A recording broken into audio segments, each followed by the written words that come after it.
The cemetery business has not been having a great century. Cremation rates have doubled in the last 20 years. The price of land in major cities has made building anything new effectively impossible. Younger generations are increasingly likely to skip funerals altogether. But here's the weird part. Despite all of that, the largest American death care company has spent over $2 billion buying funeral homes and cemeteries since 2010. They bought through bull markets. They bought through bear markets. They haven't slowed down once, and their stock price has tripled in the last decade. Private equity has been quietly moving into this industry for decades. They are not doing it for sentimental reasons, but because this is one of the most predictable cash flows in any industry. So if you ever wondered why someone would actually want to own a cemetery and how a handful of operators have quietly become some of the wealthiest, least visible men in America, the first thing you need to understand about this business is that the product itself is not what you think it is. When somebody buys a grave, they're not actually buying land. They're buying a time-limited right to be buried in it. In Germany, this right lasts 20 years. In Greece, just 3. When the family stops paying for renewal, the body gets exhumed, the bones go into a communal grave, the headstone is wiped clean, and the same plot gets sold to the next customer. But when an actual investor sits down to value a cemetery for purchase, they're not even looking at it as real estate. They're looking at it as an oil reserve. The logic is straightforward. A cemetery has a fixed inventory of plots, let's say 40,000 of them sitting on 30 acres. If the average plot sells for $1,000, your local realtor will tell the owner the cemetery is worth $40 million. The actual price an experienced buyer will pay is closer to 8, because those 40,000 plots are not going to sell in a year.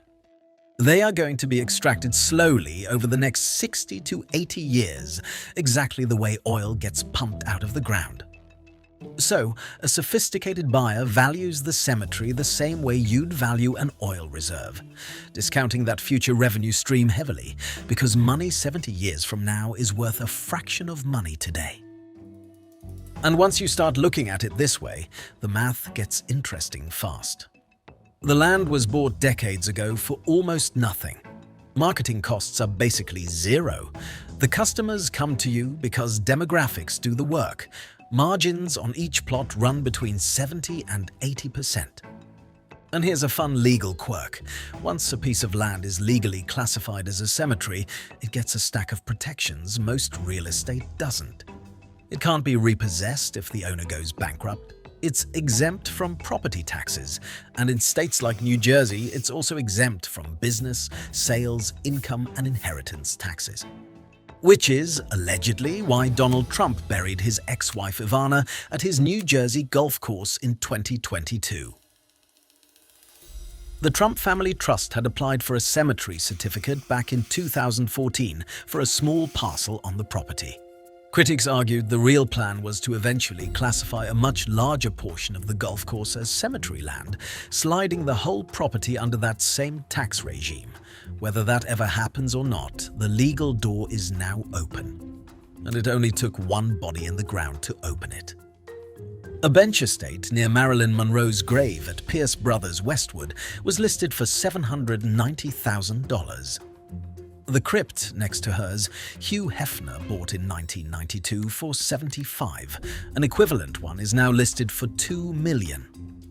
Meanwhile, the average plot across the US still sells for about $3,500, because in coastal cities nobody is building new cemeteries anymore. Supply only shrinks, demand only grows. Easiest real estate formula ever invented. But here's the thing. Selling plots is not actually where the money is. The most interesting part of this business is something called pre-need, selling a person their own grave in advance while they are still alive.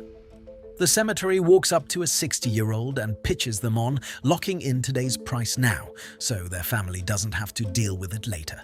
Pay it off in installments over the next 5 or 10 years. When the time comes, everything is already covered. From the customer's point of view, this is a rational deal. Funeral prices are rising faster than inflation. Locking in today's number is genuinely smart financial planning. From the cemetery's point of view, it is a financial instrument that breaks every rule of how a normal business is supposed to work. Think about what is actually happening here. The customer is paying off a contract over the next 10 years for a service that won't be delivered for another 20 or 30 after that.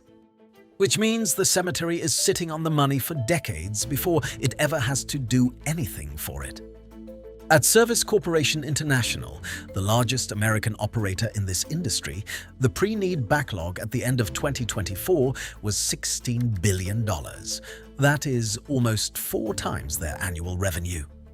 The contract locks in today's price, so if the customer dies in 2050, the cemetery is legally obligated to provide the service at 2025 rates. Which sounds like a terrible deal for the business, except for one detail. The money has been sitting in a trust the entire time, generating returns. The actual profit on a pre-need contract doesn't come from the burial, it comes from the investment income earned for decades before the customer ever dies. This is such an attractive model that in 2013, a man named Brent Cassity and his father went to federal prison. Brent for 5 years, his dad for 9.5. They had spent 16 years selling pre-need contracts. The customer money was supposed to sit in trust untouched. They used it to fund their own businesses and personal lifestyle instead.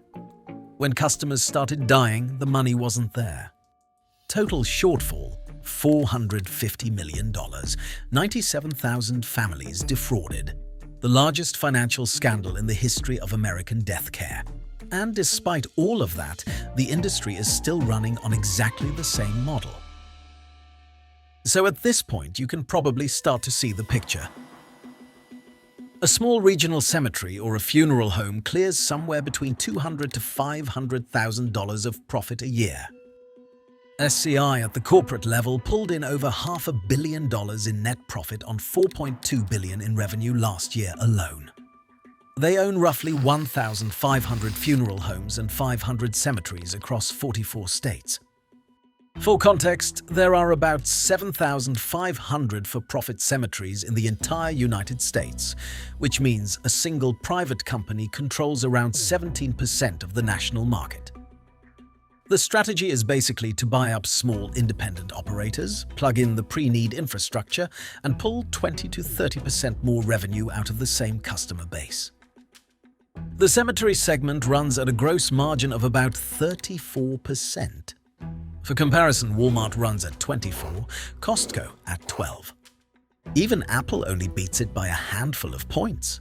A cemetery, dollar for dollar, generates margins closer to a luxury brand than a real estate business. And despite all of this, SCI trades on the public market at a lower multiple than the average tech company. Because investors apparently still think death is a depressing topic. But the industry does have one real problem. The actual threat to this business is cremation. In 2005, about 32% of Americans were cremated. In 2024, it was nearly 62%.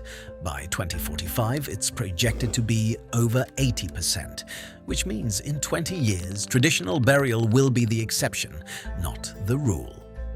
For a cemetery, this is a problem.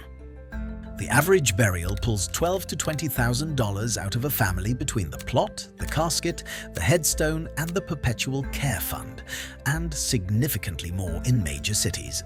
But a cremation niche in a wall pulls about $2,000. Same death, same customer, about 7 times less revenue.